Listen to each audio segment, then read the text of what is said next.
And if I understand your question, how you, as a leader, how can you empower a small team to do more? Right. Here's Yes. what I do. I tell leaders that meet with your team members once every quarter and just talk to them. Don't talk about work. Here's what will happen, Joe. Hey, John, how are you doing today? I'm doing good. Before you worked here, where did you work at before? Oh, I used to work at X company. Oh, you were the director there? Well, I didn't know that. So what made you apply to work here? Oh, you wanted to do more. You wanted to have more opportunity, whatever the reason is. Oh, okay. So what's your goal for, next year? Okay.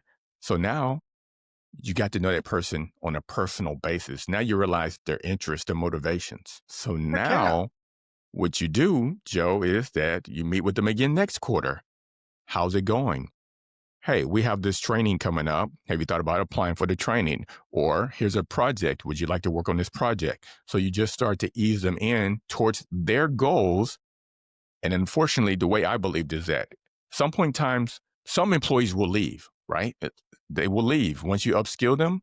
But for the time that they're with you, you're going to get maximum productivity from them. Right. So, so that's one tip that you can do as a supervisor is don't talk about work in those meetings. Don't talk about work. It's off limits. I'm real big about small talk with my employees, sometimes too much. Hmm. That's very interesting, and I'm not gonna lie, that's not something I would have thought about from, like, that approach. So that Yes. is definitely let me tell you, I'm learning a lot here. Like, really, I really am learning a lot. That's just, you know, uh, what were mistakes that, you made, right? That, assumption that you may have made that turned out to be something different, just in general. Yes. So that's how I developed my Lead with Impact program is because of the mistakes I made in the past.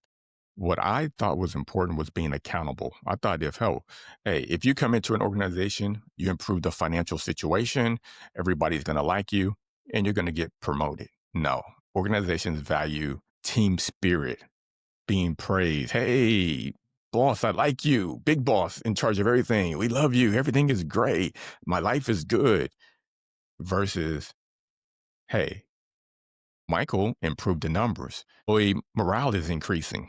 Ism has gone down. He deserves a promotion. No, no, no. It doesn't work like that. It works based upon what those larger organizational goals are. And if you're meeting those metrics, then you're considered successful from an outside. So as an employee trying to get promoted, I had to adjust, be like, okay, wait a minute. How do I get promoted? Oh, I got to play. And what you got to play this game. You got to be yourself, but play this game. Right. I mean, I okay. I would have not thought about it like that. I mean, that's just like that's a completely different way than coming up in business, like how they always like teach you. Like that's just. I mean, I'll give you an that's a lot example. more effective. Here's how I learned to adapt, Joe.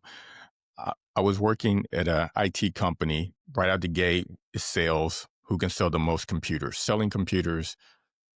I was doing great, phenomenal. So, an open position came up for the next promotion. I applied. I didn't get it. I was like, wait a minute. I had like the top numbers on the team. How come I didn't get the promotion? And it was because they told me this. Well, we didn't know you were interested in the job. What? So I applied for a job and I didn't get it because I didn't tell you I was interested in the job. Like, what is this? Then you see who got the job and you realize, oh, Gary's girlfriend got the job and she's third on the team. Okay. Working. You need to Yes. network to find out what they value. You see, Yeah. that's how I interpret it. You have to network to find out what they value. They don't value the number. You see, they value the Yeah. number plus the relationship. Right. No, that goes back to I always tell people, how do I always word it? Hey, it's just I gotta word things better. I tell people I'm like, you have to stand out where there's problems. Mhm, And mhm, and you have to I always tell people, like, or at least when I'm trying to develop someone, um I try to emphasize their strengths, minimize their weaknesses while trying to get them to improve on their weaknesses when they're trying to develop, right? Because everybody's gonna have weaknesses. You always want to improve on it. But you want to really put them in a position where they excel while getting them to shore up the low end. Like, mhm. okay, hey, you're terrible at talking to people, but man, you can really pump things out at a fast pace behind the scenes.